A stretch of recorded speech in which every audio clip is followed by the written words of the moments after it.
Hello, everyone out there. This is Hungary for Change, and this episode of Hungary for Change is totally live. Since Hungary's transition to democracy, there's been a steady flow of Hungarians leaving home to build a life abroad.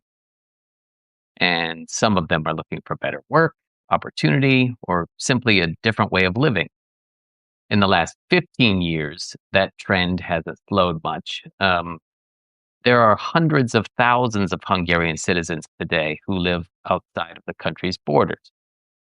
For this conversation, we're hearing directly from two Hungarians who made that leap. We'll explore why they left, how life abroad has shaped their identities, and how they see Hungary from a distance, and what they think about the country's direction ahead of this spring's election. First of all, could I welcome Gergely Mucsai? Hi. Hello. Hi, Hello, Gergely. everybody. Now, I hope that Ivett Sherban will also be joining us, but until that time, you're in the hot seat, my friend. Uh, Full disclosure, Gergely is an old friend. Of course, he lived in Budapest, as did I. And Gergely, could you give us a little, in the nutshell, could you tell us a bit about your life and your move? Um, First, perhaps about my move or our move. It was a family move. So we moved to Berlin 5 years ago with my wife and our two kindergarten kids at the time. Now they're going to school already. It was 5 years ago on the 1st of August. So actually, we tried out. It was interesting because we now we get deep into the politics, because on the third, it was the 8th of April, 2018, and we were listening to the radio. It was elections night, and we had high hopes, at least for some weakening of the fascist power, but it didn't work out well. And actually, around midnight, the speaker on the radio announced it's another constitutional majority for the fascist party. And then my wife hugged me crying and also almost burst out in tears, and we felt such abandoned and lonely and in our own country that we loved so much. And that night we decided to move, and we made a plan right that evening or that night. We started searching for Berlin addresses, Berlin jobs, Berlin I don't know what. And we made a plan to move on the 1st of January 2020. So we gave us something more like 1.5 year because we wanted to get us some money to to be sure to make sure and to prepare to be able to prepare. It's such a big decision to leave your country and beyond the emotional and spiritual and intellectual challenges, there is the practical life. You have to move out of your flat. You have to do something with the furniture inside, your books, your library, who will move in, what about the family. So many things that come together and can be overwhelming, to be honest. So it can be really overwhelming. And then we did it. We moved to Berlin on the first day of January 2020. Before the kids were already going to some German speaking classes, and so we were really, really very, uh, I would say, intellectually prepared for the move. Mm. And I remember the moment when I sat down the first time on the sofa in our first Berlin uh, apartment and just looked. I was not. I was staring rather than looking. I was staring at the wall in front of me, and then it kicked in, and then I understood that we did it, and I always fainted. Actually, maybe I fainted for a couple of seconds. Mm. So this emotional struggle inside of more than 1.5 year uh, took its toll. It kicked in, and when you understand that you moved to Mars or to the moon, I don't know, it's something like that. You Mm, made it, and no turning back. That's mm, what we mm, thought. No turning back, because it was on the 1st of January 2020. Does it tell you something? 2 months later, the pandemic kicked in. mhm, Didn't and we almost found we almost made it impossible to find an apartment in Berlin, and mhm, but not quite yet. We were on the way back home to Hungary, and in Prague, I got a phone call that that yes, we got the apartment. Great. Then we moved back to Berlin in, in 2 days from Prague. Okay, but then the day after, we got a phone call. No, because it's total lockdown. So no move. No, the former family couldn't move out from the apartment. right. So we went back to Hungary, and then we started another, I don't know, something like 6 months a period when we didn't know anything about our future. Pretty much everybody was the same in all over the world when you lock down and you don't know what will happen to your job, to your family, and so on.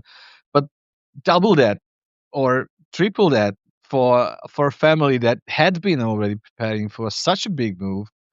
Our financial reserves were meant to be spent for that and not for the 6 months of non doing dolce far niente at home, when Mm, you just spend your money and you don't get anyone with you. I was a guide.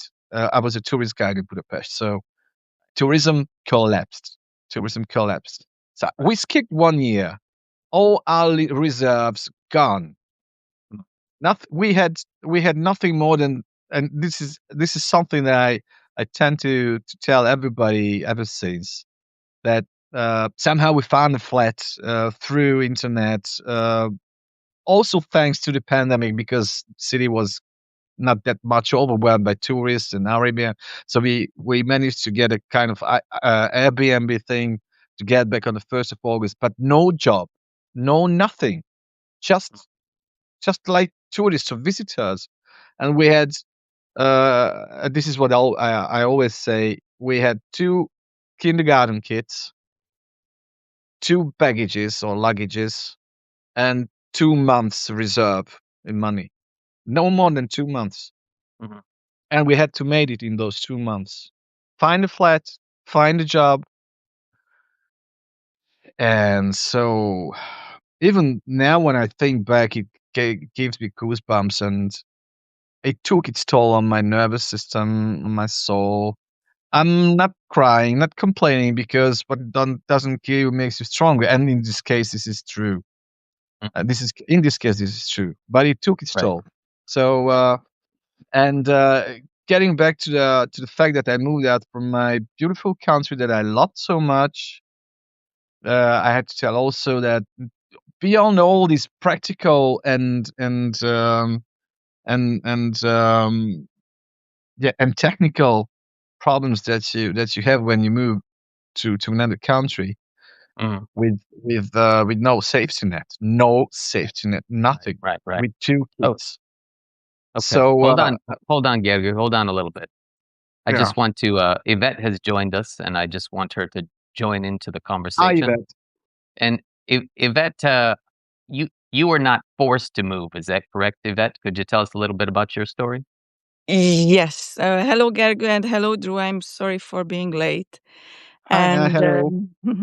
and yes, I wasn't forced. It was my choice, and the choice were that I I couldn't lose anything. You know, there was the point when I finished university. I did some research job for the university, and then I started to teach in Budapest, and I lived in an shared apartment with friends, and that was about moving. I had a job for like a contract, teaching contract for a year, and again for a year. And maybe if I pushed too much, I would have another year. But then everything is moved, and I said I would invest in my future by learning English.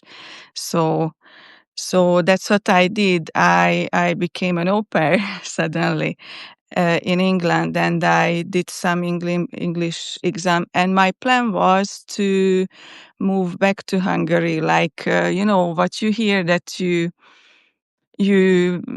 uh, whatever you experience and pick up in other countries, you bring back to your country. So that was my plan. Mhm. And where at the I met my Czech husband, and that brought me to Czech Republic eventually. So this is my story, really. Well, full disclosure, yeah, your husband is also a wonderful person, and so you're so lucky. Um, However, I'm curious, whether it be, yeah, you sort of decided, and Gergő felt that, politically what had happened here in Hungary was just too much for him and his family. I'm curious what you two think about sort of what it means to be Hungarian, but also uh, it seems almost like there's a certain kind of person, a certain kind of Hungarian who would live in another country, right? So many people would just, I think the average Hungarian probably would just stay home. What do you think of that? Yvette? Okay, so I've been living in Czech Republic for 15 years, and I can tell you, over those 15 years, it changed to be Hungarian here in Czech Republic. So people, if I met, they would obviously notice my accent, and they very suspiciously asked, "Where are you from?" And if I said I'm Hungarian, they opened me and to me, and then they were very friendly. And the last years, it has changed. I do say that I'm Hungarian, and I do say that it doesn't mean that I am the Hungary which you experience today. And it is an issue that we need to talk through with people who I saw the first time. Do you manage to talk through, and do they accept your explanation? Yes, yes. So um, yes, people I meet with, they accept, they understand. And because I think about like free speech, or I have a friend who is a journalist here, and she has news about the Hungarian journalists and stories, and I can say, well, yes, this is the what is going on in Hungary, and she is kind of surprised and sorry. And we both know that I cannot do personally too much, can I? Or Mhm. yeah, Gergő. Uh, so the question was what it means to be Hungarian, and if Hungarians tend to leave their country or not more willingly than others, maybe, like in comparison with Polish guys, for example, or Romanians Right, who right, flock, right. So let me just they say flock that, to yeah, Europe in millions. Yeah, whenever I go to UK, yeah, it's just full of Polish people. Ireland, it's full of Polish people. yeah, Obviously, Romanians are everywhere, yeah. and then you see them on the roadways when they are driving back home. You know, but yeah, Uh, you don't run into as many Hungarians as you do. Although obviously those are bigger countries as well. yeah, of course, yeah. So first of all, for me, to be Hungarian is to have Hungarian as mother tongue, and no matter what color, where you come from, or whatever you think about the world, if even if even if you were not born in Hungary, even if you are not born, I mean, in Hungarian as a mother tongue, but up to a certain time, you identify yourself with Hungary or with this language, then you're Hungarian. So first of all, the principle is if someone says that she or he is from a certain culture, then I accept that. Um, in my case, um, it's much simpler than that because I was born in a deeply rooted Hungarian family with the whole Hungarian history way back for hundreds of years. So to identify myself as Hungarian was a very easy thing. And then ever since I started writing poems, so I'm a poet, and identify myself as someone who's working on his mother tongue, and all the more I can identify with my culture and my language. But then came the tough part after 2010 when I had to identify with my country or with this nation or with this people. So what's the difference between people and nation and country and history? And around 18, like I said, it was over. So I almost disidentified myself. I was so much in hate and anger that I never refused to be a Hungarian, and I can't change my mother tongue, of course. And being a poet, I know that more than maybe the average guy. So you can't change your mother tongue. And I will always admit this, but at that moment I was so much in hate and rage and anger that I wanted to get out of there and try to be someone else, try to be an average European or something. My kids were at the age of something like 5 and 3, and their future was so important for me. And just I will finish in a moment, but this is an important thing to say because despite the fact that this hate and anger that I feel against the fascist pro-Russian, uh, I wouldn't even say human beings that govern the country now. I found again my Hungarian roots only by teaching my kids to be who they are. And I realized after when in the first 1 or 2 years that if I want to give them culture, language, identity, there is nothing else I can give them being Hungarian.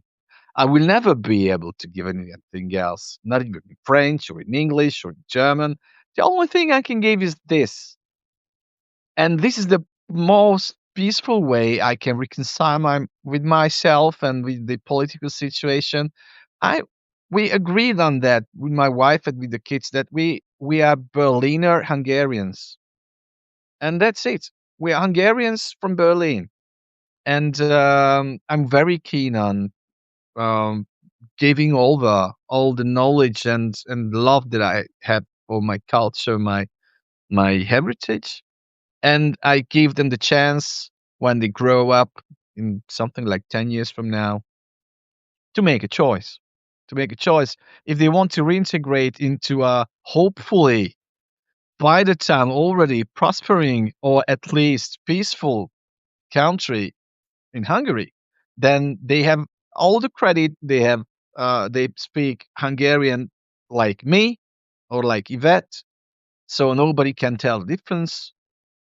And if they choose that option, they go back. If they want to stay here in Western Europe, they stay here. But at least we gave them the option to choose between those two, and never rejecting, forgetting, or giving up on Hungary. Yeah, that's it. Mm-mm. So it sounds like you're struggling with nationalism. Is that the case? It's more no, it's not Hungarian nationalism. You mean? I don't think Yeah. it's nationalism. It's not nationalism that's running the country. It's a kleptocratic, pro-Russian gangster mafia. No principles, no love for the country. They are not nationalists. Kaczynski maybe is a nationalist in Poland, but these guys are not. They are not nationalists. They're just gangsters and Mhm. and killers and Mhm. okay. So that's it for them. They will uh, surely get out of sight in some time, and then we will reconsider our position here in Berlin. I don't know. And you, Yvette, have you? You obviously you mentioned people's reactions when you tell them that you're Hungarian, but do you have any other thoughts about? I mean, And I would just say to both of you, let's not forget that obviously there are beautiful and profound sides to Hungarian culture. Um, how do you feel about this whole thing, Yvette? yeah, I can relate to many, many things what Gergő just mentioned, but I have a huge difference to his situation. Not only that I voluntarily left the country, but my husband is other than Hungarian. So we are raising multinational children and whose language is their dominant language is Czech. The second stronger, the second strongest language is English, and the third will be Hungarian. And they both speak Hungarian, and I do insist and do things. We go to Hungarian communities here, and I try to do as much as I can, being, I know very much the Hungarian culture. I grew up in that, and it was a psychological issue, if anything, if I can talk about to digest that, to understand and digest that in our situation we are a multinational family. We are not planning to move back to Czech Republic, to Hungary. Sorry, we will live in Czech Republic, and I want to pass everything what I have in Hungary, but that will be just a small percentage. And there are many people living in Prague who are Slovak Hungarians. And I was always watching them, like, being Hungarian for them, either in Slovakia or Czech Republic, is an issue. It was an issue. They were born with it. For me, this issue, if I say, came in my 30s. So, and I very slowly had to work with it. So, yeah, there are many more things I can tell you. Just right now, just this how to react to Gergő's thoughts. How about this? How do you two feel sort of on a daily basis? I would just say that I've lived as a foreigner in this country for a really long time, and I think almost every day I have the realization that this is not my culture, and I'm just wondering, do you two feel that in Berlin and in Prague?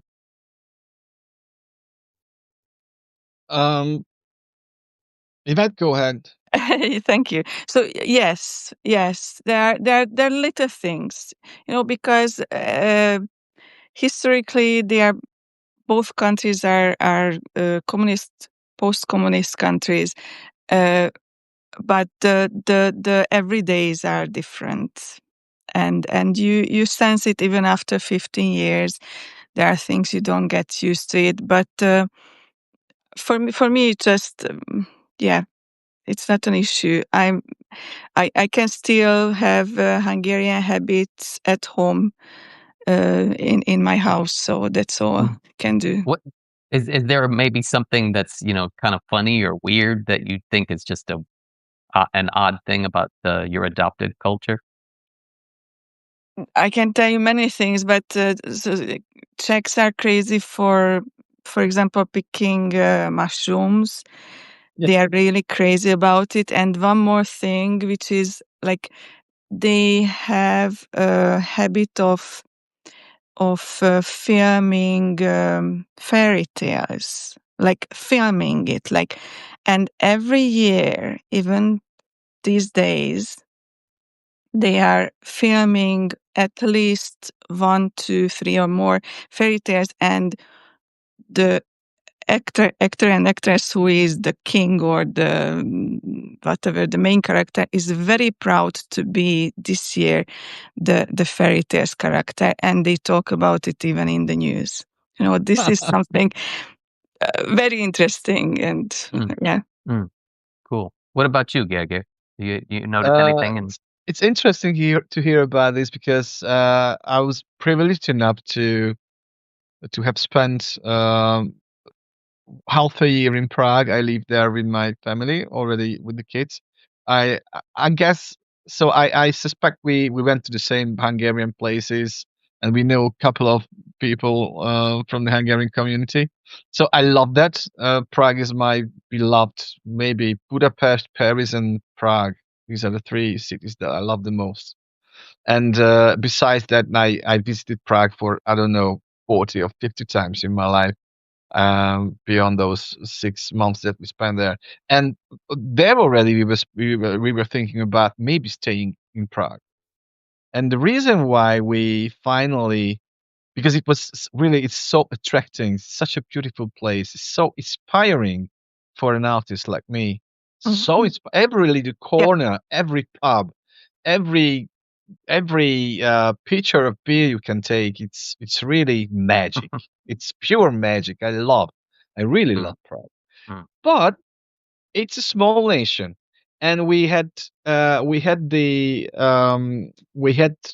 this kind of suspicion that maybe if we try to integrate here as Hungarians, we wouldn't be that much warmly accepted as one would like to be.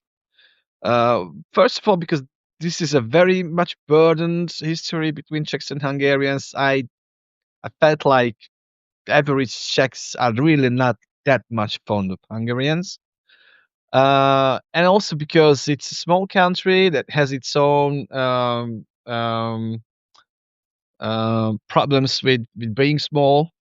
mm, And I already know this from Hungary, so I don't need another one, just like that. And also when I knew that I have to plant like real plants my kids to another culture, then it should be something over, as we say jokingly in Hungarian, something really powerful, or mm, something like mhm, English, French, or German.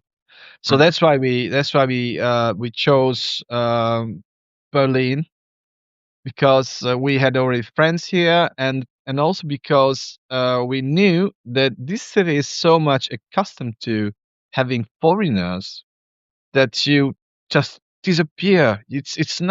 mm, It's not a topic that you're black or white or speak another mm, language. You can shout after your kids on the playground in Afghan, in I don't know, in Indian or in Hungarian. Nobody mhm, cares because it's such a given thing. More than a mm. third of the population of Berlin, something like 4 million people, comes from another country. Right, right. So integration in this aspect was easy, and in the second thing is that Berlin, for someone from Budapest, I don't know what's your opinion about this, but it's not a cultural shock. It's a bit like a bigger version of Budapest. Mm, So culturally, and also Hungary as a country is embedded in Europe through Germany since year 1000. So culturally, it's so similar, close. Even the differences are there, of course, but we mm, didn't felt like dépaysé. It's a French word for saying when you don't feel really at home in another mhm, country. So mhm, this is basically that. Of course, there are very funny German things that we can benignly laugh with instead of at. that we respect punctuality, and the all this expectation that the state can expect from a burgher, um, um, from a citizen. I mean, so these things can be funny but effective and helpful, and I respect a lot. I respect a lot Mhm. these kind of things. And also we found, and this is also something I guess Ivett can speak about in Prague, because something like 10,000 Hungarians live in Prague or something like that. When we were there 8 years ago, it was something like I don't know numbers, but I know from many. the group that, or people who has been living here, that it's continuously growing. Yeah, There is yeah. a big boom. I don't know numbers though. Mhm. Mhm. Here in Berlin, we are something like 23,000. Wow. But the 20 stable 20s already, it can be surely said. Mhm. Mhm. And you can find easily in Facebook groups. I don't know. We have 4 or 5 closer uh, uh, friendships with Hungarian families based on a Facebook group called Mhm. Hungarian Families with Little Kids in Berlin. There were hundreds of them, Mhm. and Mhm. we just made playground. How you call it in English? Play dates. Yeah. Mhm. Mhm. And through these play dates, we connected with the parents and the kids too, and we Mhm. visit each other. Um, so it's a very it's an ensuring thing that you can find a dentist, uh, a psychologist, um, Right. car mechanic, very important, in your own language. you know, That is funny. That is yeah. funny. Now, you two. So we are, yeah, of course, you're watching Hungary for Change, and I'm Drew Lightfight, and I'm talking to Yvette Shadban and Gergely Mochai. And I am curious what you two think about kind of economics and opportunity for yourselves, and sort of what you hear about what is happening in Hungary. Anyone have any thoughts right up the top of their head? I have a couple, but it's a bit more than a couple. So maybe All right, Yvette all right. Go ahead, Gergely. Give it to us in a First of nutshell, my all, friend. I don't feel like I was watching things happening in Hungary from a distance. I feel like I were at home. So in this age of internet connections and every so many, it's practically no difference. And I also speak a lot with friends back in Hungary, and family, and my brother, my father, my nephews, my everybody, and many friends. And each year we spend at least 1 month in Hungary in summertime. So I really don't feel disconnected at all, not 1%. Like I was in Hungary, the same thing. Second is that what perspectives one can see or fear or suspect. Um, Probably my answer wouldn't be that rational that I would like to have to put it, but it's hope now. Um, I wouldn't say uh, I wouldn't say that I can't be naive, and I wouldn't say that this hope is for sure. But I think this is the feeling of millions of Hungarians now, of the vast majority. I would say 60-70% of the country, beyond the real bigoted Orban voters. There is a real Hungary emerging in something like 60-70%, and there's a real hope. I think there's a Mm, real hope mm, mm, for a political change, for an economic change. I'm not an expert on that, but I spend a lot of time on trying to understand what economics mean and how it works. And I think that would be a tough run because it's been ruined. And the comparison with the Czech Republic, my God. So I remember visiting Prague first time in my life in '88 with my family. In '89, as a 15-year-old adolescent kid with a friend of mine, we were drinking beer already. And it was just a couple of weeks before the Velvet Revolution. And we saw how the houses looked and how the car park looked and how it was not working compared to Hungary that time. So it was like 3 or 4 grade deeper than Hungary. And Mm. look at the difference now. So Czech Republic is already Germany in our view, more or less. Poland is an emerging superpower in Europe, like with the living standards closing up to Germany at a very very very fast pace.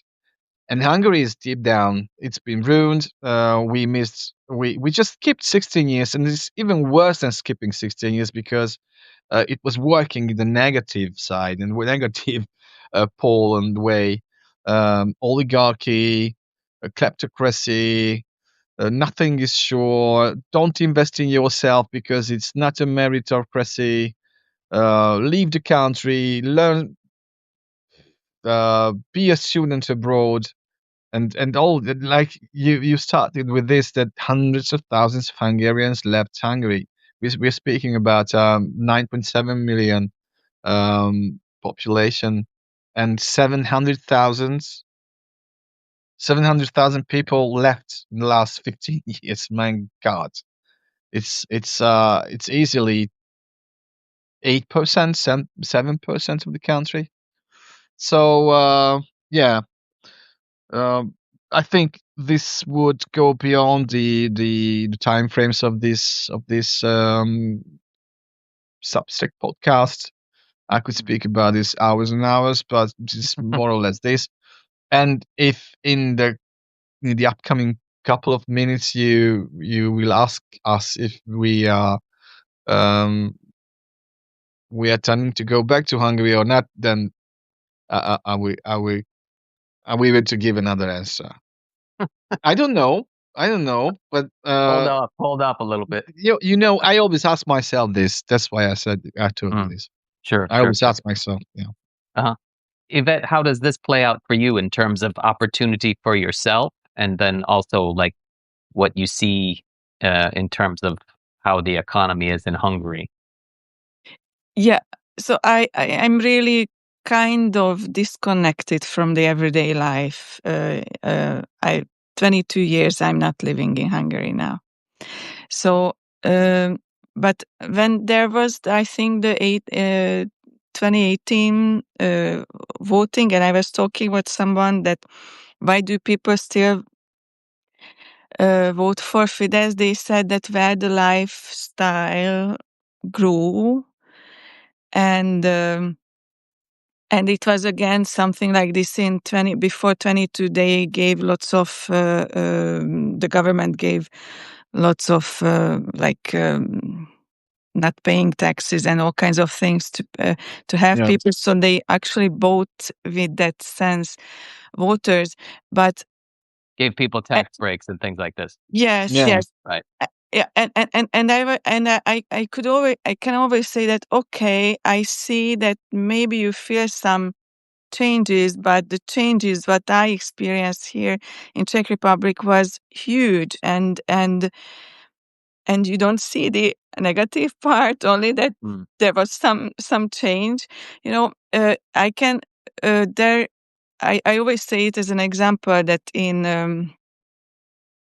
I don't know, 2011, 12, I met a couple, a Czech couple, the mother with 2 kids.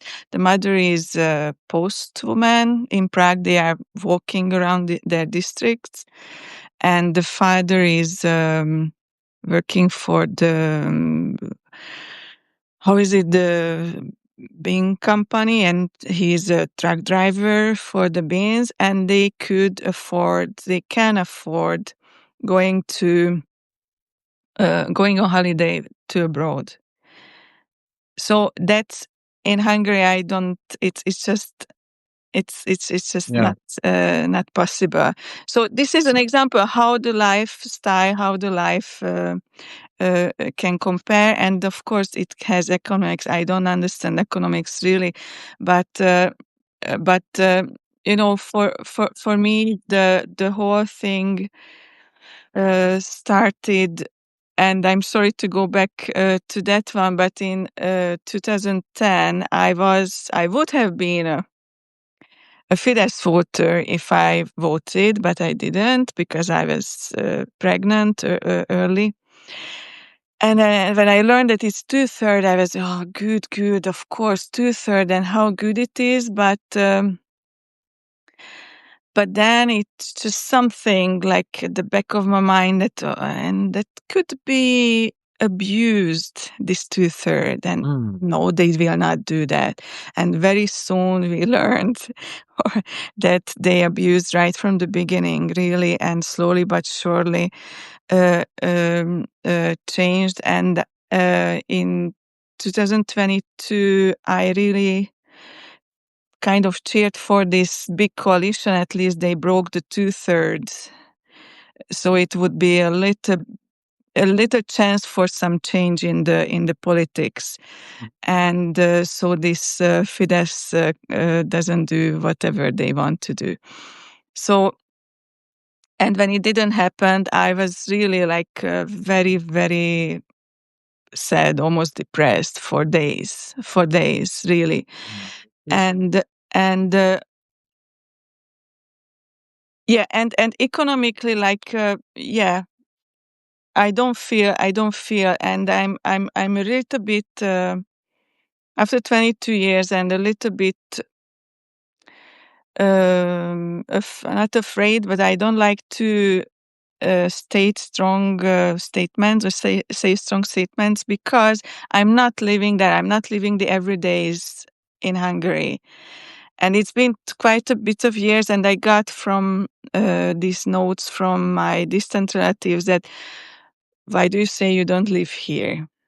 Well, I have voting rights. I don't have voting rights here, but I have voting rights in Hungary, and I do feel that I need to be heard, and in the sense that that the country would go back, because as Gergely was saying, I do feel every day what's going on in Hungary. Mhm. Yeah. Without getting into a million stories, I'm curious how this has affected your communications with uh, family and friends back here in Hungary.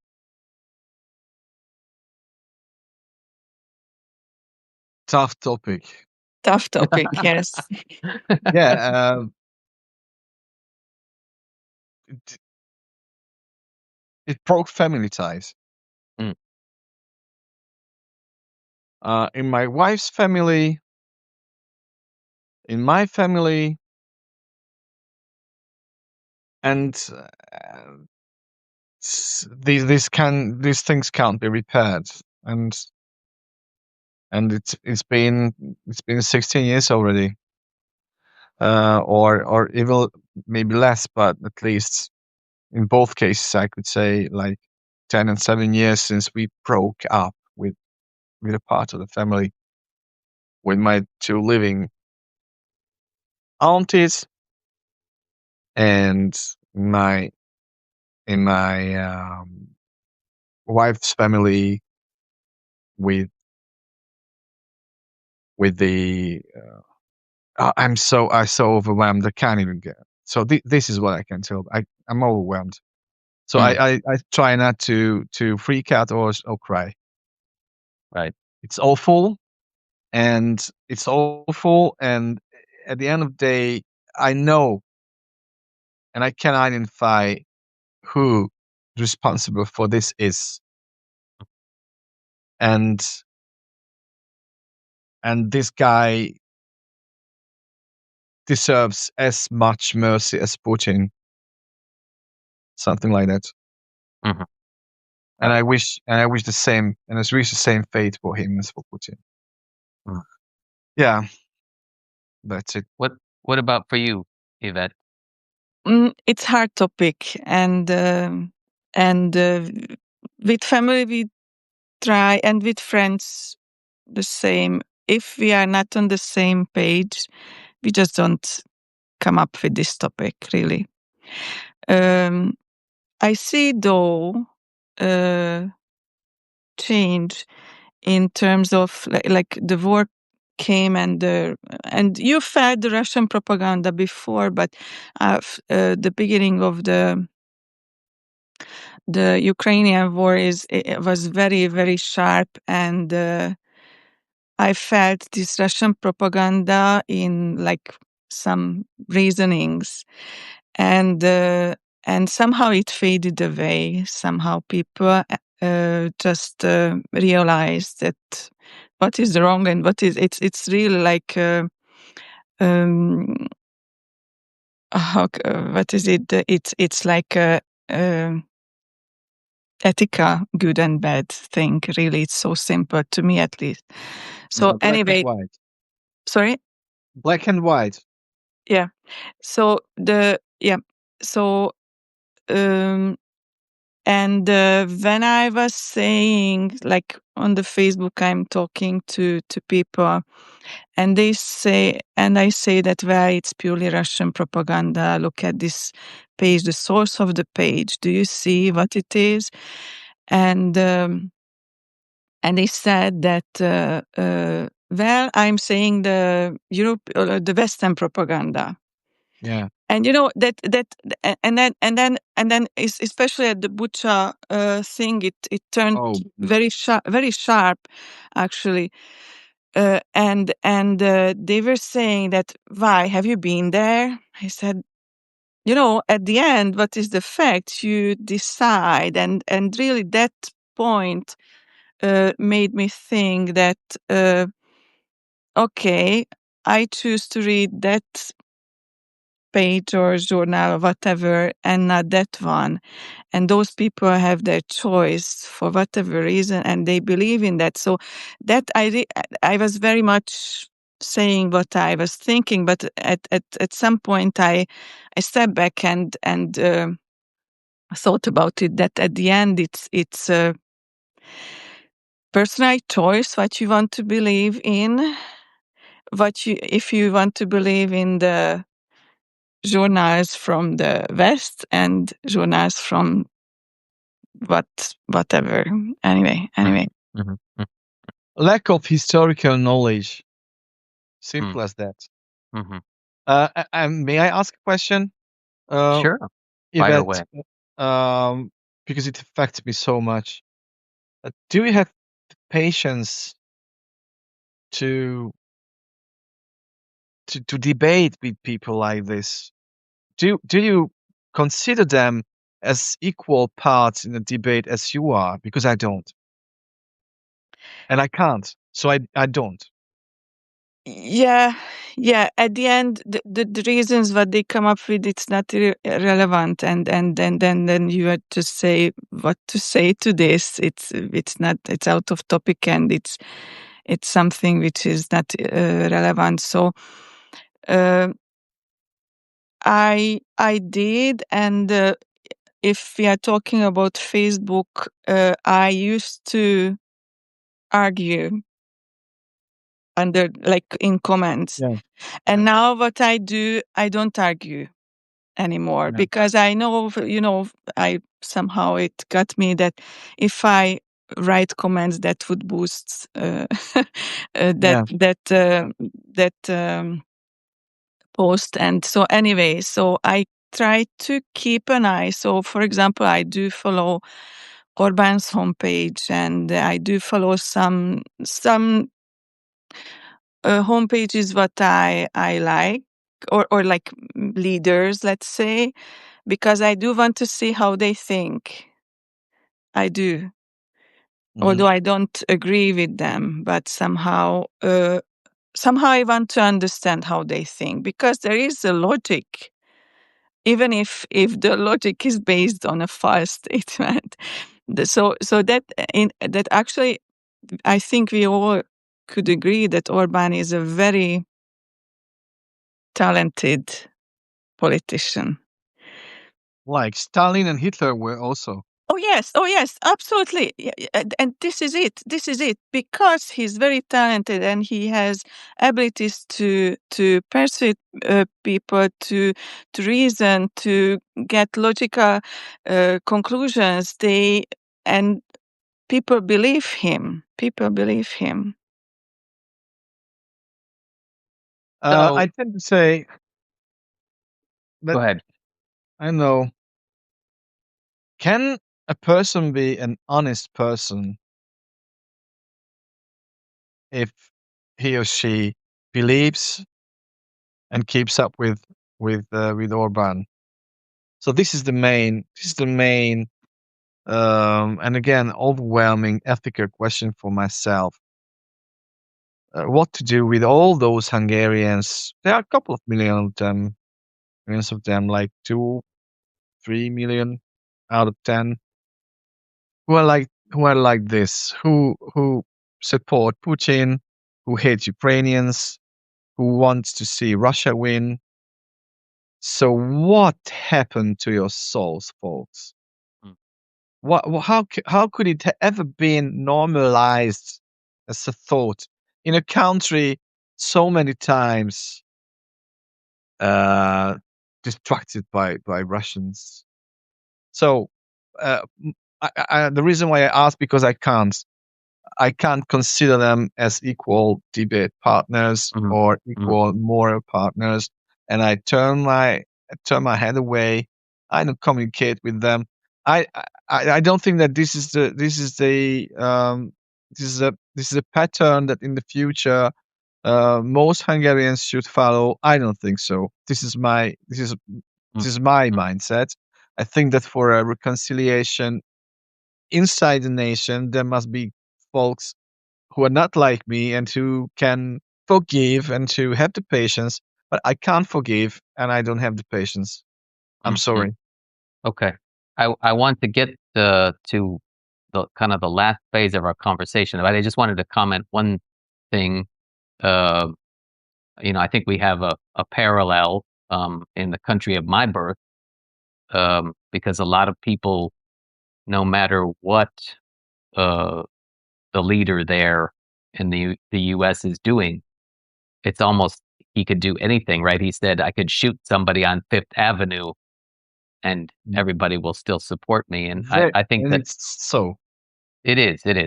And I think it has to do with, he makes people feel that they are understood somehow. The things that make them angry, he talked about those things. He makes them feel vindicated, you know? And so I wonder if aren't some similarities here in Hungary as well, right? So whenever you kind of make people, he makes them feel normal, perhaps. Hmm.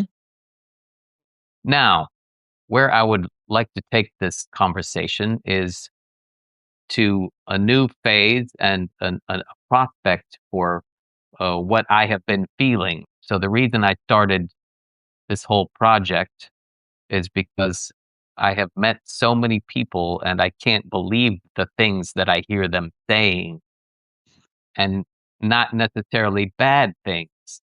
Um, I am in a very conservative county in Hungary, and a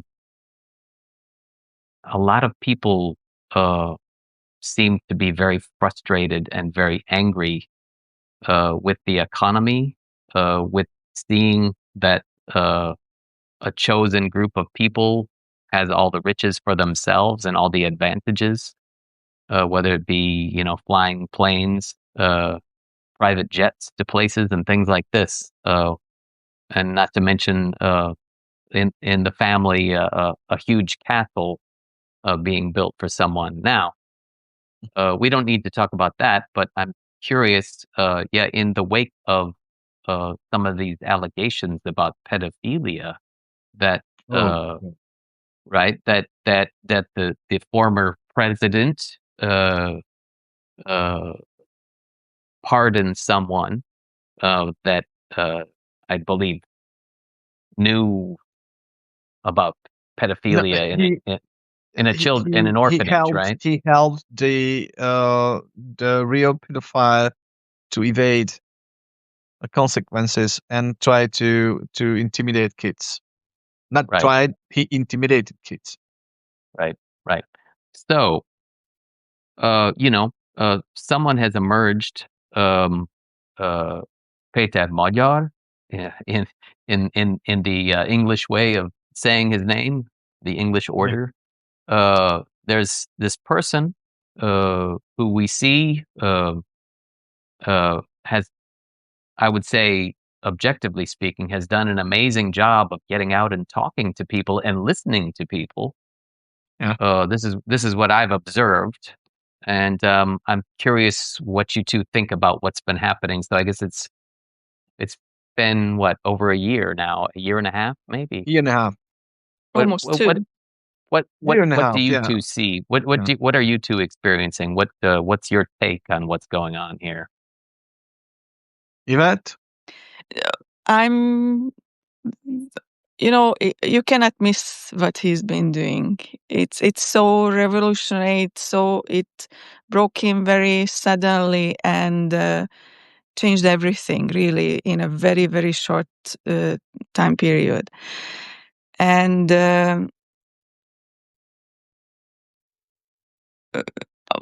all what he's been doing, I don't see big mistakes in what he's been doing. So I'm really cheering for him. And just one thing, because I didn't want to forget that when I was thinking of what I want to say is that, and we were talking about the people's mind and thinking, and you cannot miss that one side is from the government side is this hatred talks, and and what is good in Peter Magyar, he is talking about it for every with everybody, for everyone. And I don't want to say, like, that was the thing that he is the messiah, but in that sense that he is really a positive person who is looking forward and not particularly talking only bad things about the people in the government, but he wants to, and the people who are voting for them, but he's looking forward. So that's, for me, it's a big difference in the politics. So far, I just stop here. What are you seeing, Gergely? Um, very complicated topic, but to put it simple, this majority of people refusing Orban's power had been there forever. So we were always in majority compared to Fidesz voters. They never represented more of the whole of the population than I would say 25%. Out of the whole population, not everybody votes. So you go down to 75%, something like that. Out of these 75%, they had only once more than 50. In the other three cases, 14, 18, and yeah, they had only 44, 46% of all the voters. So in so population wise, they were never a majority, but they could spin doctor this into people's minds that they have 2/3, the constitutional majority in the parliament seats, because they have tricked the system, gerrymanderized the system, intimidated people, cheated on elections, and used the money of God, as we say in Hungarian, so all the money you have on earth, to fuel their propaganda. So it's been cheated all the time ever since after 2010. It's never been a legitimate it's never been a legitimate power. It's been cheated elections. Okay, they have never had the majority. And their so-called genius was consistent in that they can fracture the opposition, fracturize the opposition, and never have to deal with with a one-headed monster amongst them against them.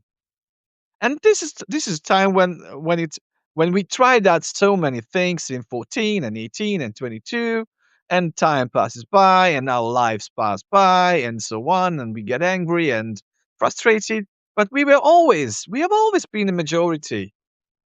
And what happened now, it's just one guy gave face to this mass, and instead of coalition of parties that never worked, it's a coalition of constituency of voters. So we forced the world to become one and to make someone appear to give face to this. So it's not him who created the mass behind him; it's the mass who created him. Second thing is that he must have the patience. That's why I ask you this, Yvette, because I don't have this patience, and most people I know don't have this kind of tolerance towards those uh, lame-minded um, knobheads who voted for, excuse me for my words, so who voted for this and who didn't think over and who didn't understand and lack information and are spin doctored and all these things. And he has the patience. Why? Because he's a former one of them. He comes out of the nest of Orban, from the third circle, say a third concentric circle of the center of the power. He comes from that, and he knows them, and he as much as he forgives himself, he forgives them. So this is also a positive thing in our case because he has the patience and the ethical uh, explanation to himself and to to the society. Okay, I misunderstood this. I come from the wrong place. I was also misled, but now my eyes are open. So that's what you can say. Third, it's like Drew, me from Budapest. You know a bit of my background, and you know that there is Buda and Pest, and Pest is a cool rock and roll place, and Buda is the posh Boy Scouts place. So where does he come from? The Buddha posh Boy Scouts place. So culturally, he can't be further away from me than he is. A Catholic Boy Scout who never knew what real cool rock and roll living in Budapest means. He never saw that because he grew up in this bubble already of the so-called white Christian Catholic uh, uh,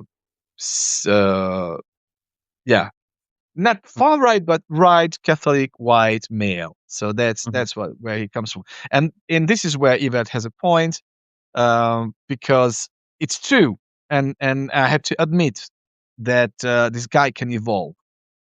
And comparing to what he said about Ukraine, about Orban, about anything 1.5 years ago, to what he's saying and thinking now, I must say that he integrated into himself. So he got out of the bubble. He got out of the bubble. In just one more sentence, to understand how strong this spin doctored, spiritualized, sectic. How do you call the sector in English? You know the Yeah, sect. cult. You call the sect or cult. So this Cult, Orban thing this Orban thing is a cult, like in Waco and all those things, in American history. He's a leader like in Waco, and he's leading the country to the same place as the leader of Waco, the guys in Waco. So he comes out from this bubble, and it took 1.5 years, tens of thousands of handshakings, hundreds of thousands of minutes of conversations with real people to clear his mind. So this is how this card is strong. A very intelligent guy who saw abroad, who worked abroad, who worked in very leading positions, speaks languages, has 3 kids. He knows life, and still he had such an infected mind. Just think about how the others can be. So this is the most terrific experience. Mm. Looking at him evolving from what he was to what he is now. So you're talking about Orban now. No. I'm talking about Magyar, Peter. Oh, okay, I thought you were talking about right. So because the prime minister had Soros. He was a Soros scholar, and in the No. United States. Okay. I gotcha. Sorry if I was misunderstandable. I'm talking about Peter Magyar, who came out of the cult of Orban, and he got enlightened, so to say, Right. and I believe him. But Mm. in the meantime, it's an indicator of how strong the cult is inside. If such an intelligent guy like Magyar could be misled for such a long time at the age of 43 with 3 kids and all these things behind in his life. So just imagine that how heavy the situation is in people's cases who have no connection and no access to real information. Mm, mm. So That's an excellent point. final word. Just like Ivett, I totally agree. No other chance, maybe the last chance for this country to survive and not to be a part of Russia de facto, de jure, because de facto is already is. De jure still not. So maybe we have a way, we have a chance to go back. Mhm. Is the regime change, and Peter Magyar is now the only, and the party already is he's no longer alone. It was a single person project, but it's no longer that, and lots of great people turn around him, and Mm, mm, yeah, I put all my trust in this. mm. Well, now I'm going to be devil's advocate a little bit because, Okay. of course, we've seen polls, right? So Yeah. recent in the last couple of months. I mean, I think there was one poll which even said that the TISA part was 14 points ahead of Fidesz. Yeah. Now there's been one that's let's say I believe about 11 points ahead of Yeah. Fidesz. Um, if we think of 2022, I'm just wondering how you two feel about can can the change actually happen? How much hope do you have for the change actually occurring? If we take, for example, 2022, I Yeah. think there was also a lot of hope for Marquis I see your point. Exactly. Yeah. What do you two think's going to happen? So for me, the because of the 2022 disappointment that I already explained, I'm not so positive if the change would be, because, as again we mentioned, Orban is a very talented politician, and I myself can come up with 2-3 different solution how to stop like there is a problem, stop the voting, because Yeah. for Yeah. some reason you cannot vote, or he became president, or well, anyway, I don't, he doesn't need my advice, but anyway, so I am afraid if change would happen, because there is a power on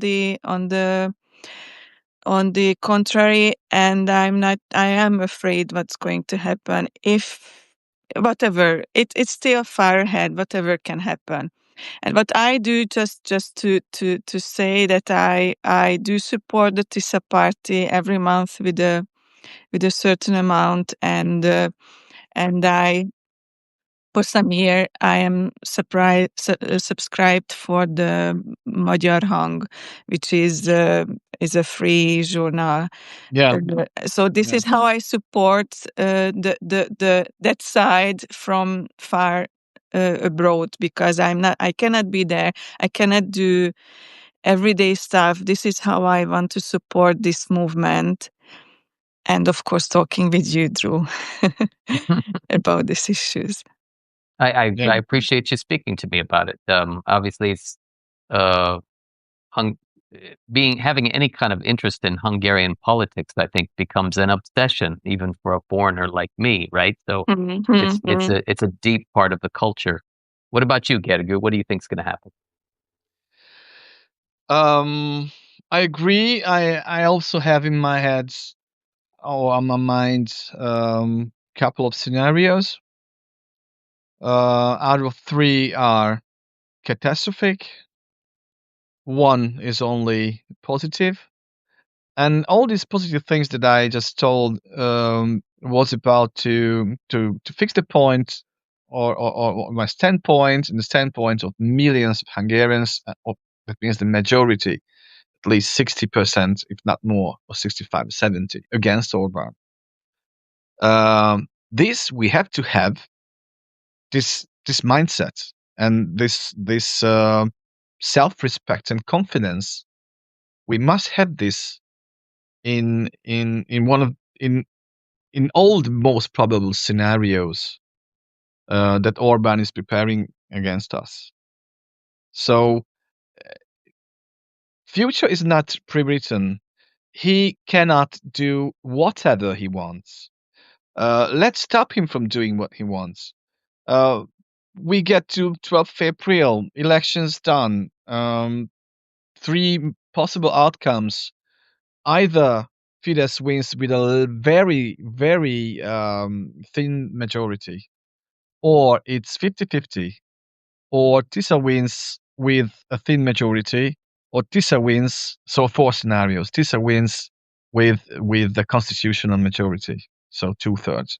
So or some less, but a very impressive one.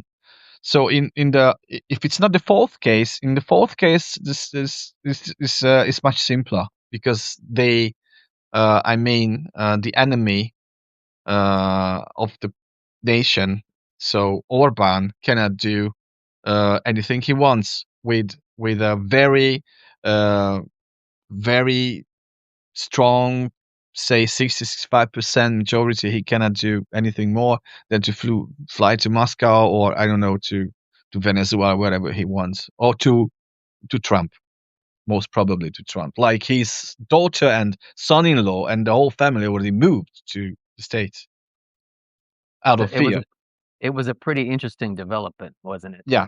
So I think that in the three other cases when he still has some space to move, he would try anything. He would try uh, false flag uh, false flag terror attacks.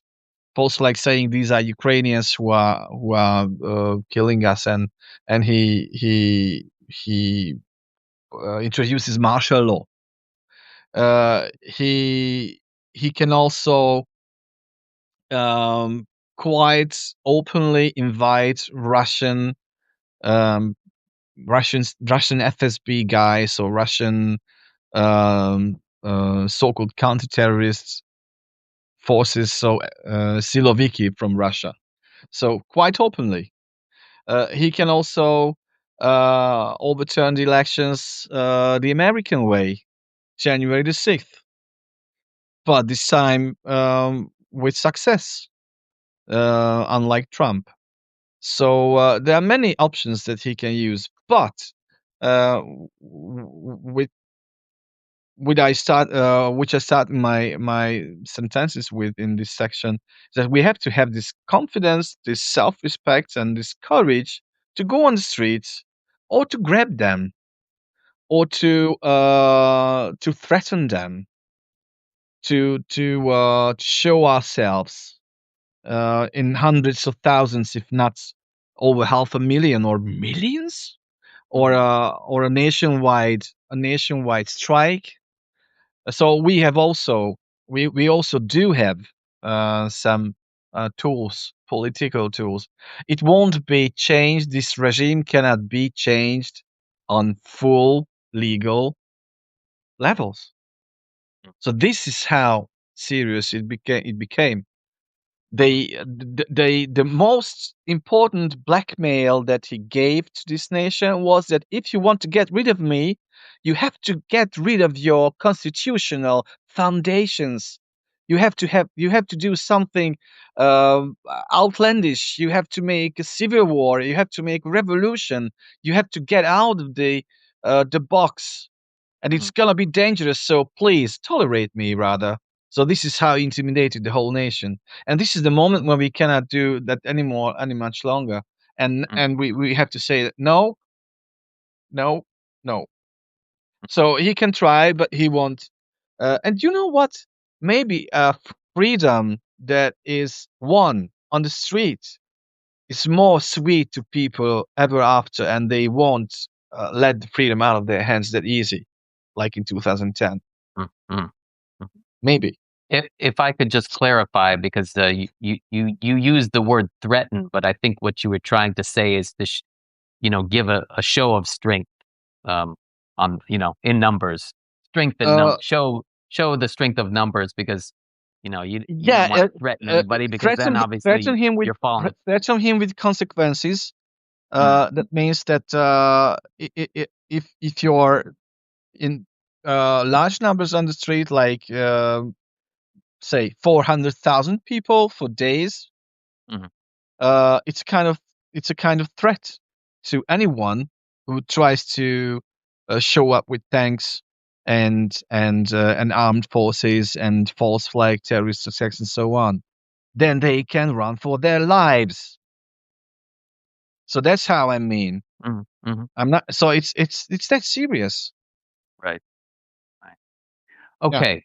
Now, let's say in storybook land that everything turns out, and then there is a dramatic change in Hungarian politics in April. I'm wondering, is there? I think that the the prime minister and the government, they have a lot of power, a lot of economic power in Hungary. They kind of de facto own a lot of things. So maybe things. Are there any small changes maybe that you would that would be particularly you would like in particular? Is there some small change if that you would like to see that would say to you, oh, something has really changed? Hmm. Yvette? I cannot think of one thing big, or like I could name some stuff, but you know, um, I'm not too much for economy, but the way of thinking, the way of leading the country is like the mindset. This is important to me. I am not planning to go back because, as you understand now. So, but to yeah, to have the right track, that would be just good, and any change would be very slow and very hard to make. Yeah. That's what I foresee. So things would not change rapidly, but rather slowly. That's Is there anything you're looking forward to?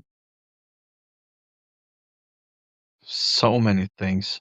I'm looking. I would like to see the beginning of something that in 5 or 10 years leads to a point where I can open-heartedly and honestly tell my children to give a chance to this country and to enrich further rather than Germany. So this is what I'm looking forward to. Mhm. The first thing would be is to end hunger. There is a serious percentage of Hungarians who can't eat enough. Kids, tens of thousands of them. And that can be done in a month. First thing. And also, like Yvette said, the mindset. So if this dishonesty that that covered us for so long could be first detected, if people could see in the mirror and look in the mirror and tell themselves that I've done something wrong, or I just misunderstand something, and all those other guys who told me that this is catastrophe, maybe they were right. Maybe I can tell them that, okay, you were right, and please forgive us. Not even forgive us, but something like a gesture, a national reconciliation. So maybe this is the key. This is the code: national reconciliation through communication. Yeah, Mm. that would be a major shift. Yeah. Well, I'd like to thank you both for that lovely sentiment, and let's keep our fingers crossed and hope for the best. Everybody out there, you've been watching Hungry for Change. I've been joined by Ivett Sherban from Prague and Gergely Mochoi in Berlin. Mm-hmm. Thank you both so much. Thank you for Thank having you. me. Thank It you the opportunity to be able was, to speak to the world and Right. and tell them that we are can't be identified with this regime, and I hope so. there are still decent Hungarians out there. Exactly. Yeah. Okay. It was No, viszlát. pleasure to talk Sziasztok. to Viszlát, you. ciao. Bye Ciao. bye. Szorgos Sziasztok. népünk győzni fog. Úgy legyen. Sziasztok. Szia, szia! Sziasztok.